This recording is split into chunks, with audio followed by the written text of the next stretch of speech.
This is Baggies View. Coming up, Chris Lepkowski on the magic of Graham Dorrans, the Luke Moore Boo Boys and the challenge of Coventry City.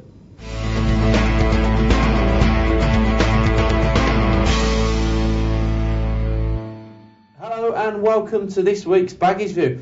I'm Andy Walker and I'm afraid to say that today we can't be joined in the studio by our man at the Albion, Chris Lepkowski, but luckily we are able to get him on the phone. He joins us right now. Hi Chris, well you were at the Hawthorns on Saturday for yet another crucial Albion victory. How did it go? Good performance really. First half was blistering.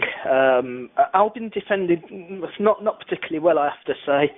A couple of defensive slips for both of Preston's goals, but going forward they played with such pace and tempo. Really, they were very difficult to defend against. And Graham Dorrans, yet again, we're giving him high marks out of 10 for another excellent performance. And of course, you mentioned there Graham Dorrans, who once again attracted the plaudits. I mean, just how much better can the Scotsman season get? I'm not really sure.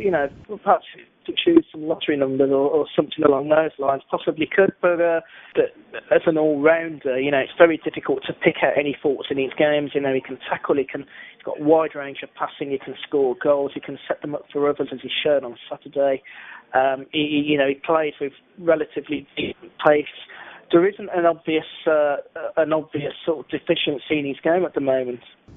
And obviously on the complete opposite end of the scale is a certain Luke Moore, who I see attracted the displeasure of a minority of fans at Hawthorns, didn't they? It was fairly clear to us that there was booing going on.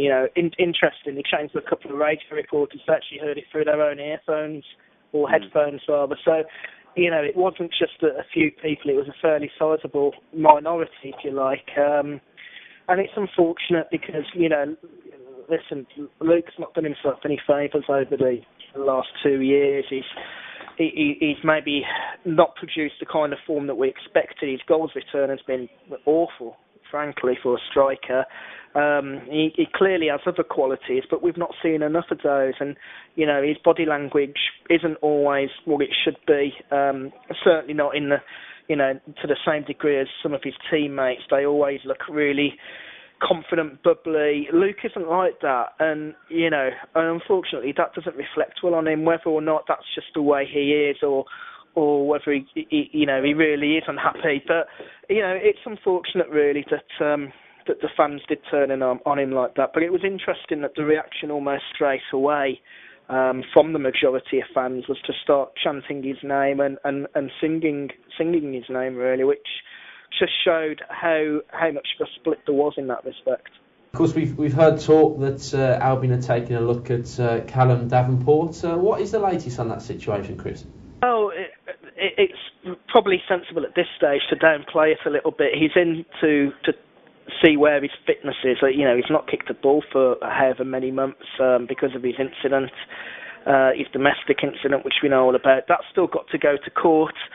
So, I can't imagine there'll be any contracts given out soon. He's got a lot to prove in terms of his fitness, whether he can get back to the levels he was at. But right now, it's really a case of Albion just running the rule over a player, seeing whether he's fit, and whether they can offer him the opportunity to continue that rehab.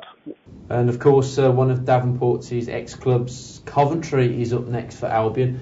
Sky Blues have been on a decent run of form recently, but they still are the type of team that Albion needs to be beaten if they want to secure automatic promotion, aren't they? Well, it's this kind of game really where they can put a little bit of distance between themselves and Forest. The strange goings on happening up at Newcastle. We don't really know what the full story is with the training ground incident up there.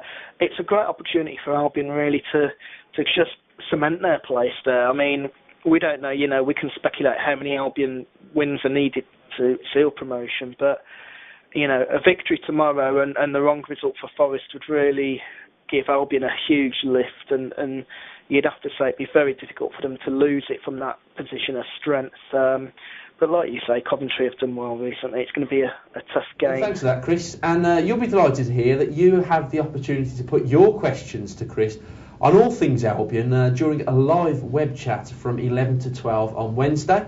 And also from the game itself against Coventry, you have the chance to quiz Chris and keep up to tabs with all the goings on at the Hawthorns. Anyway, thanks for watching this week, and join us same time next week as we talk more things Baggies. See you then.